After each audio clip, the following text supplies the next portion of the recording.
If you're experiencing false thread breaks on your embroidery machine, it could be due to the connection at the thread break sensor. The thread break sensor on machines with check spring type sensors can sometimes malfunction if the connection is not perfect.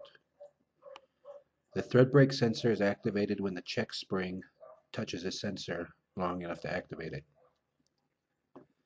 If your sensor is dirty or has some corrosion, then it might not make a perfect connection.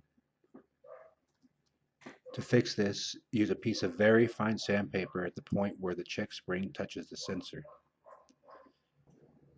In our parts book example, our check spring is indicated with a red arrow. The sensor, indicated with the black arrow, should be as clean as possible at the point where it touches the check spring. This point is where you should clean off any debris or corrosion. If the check spring does not make a connection, or if it's always touching, then use a flathead screwdriver in the middle of the tension knob to either loosen or tighten the check spring.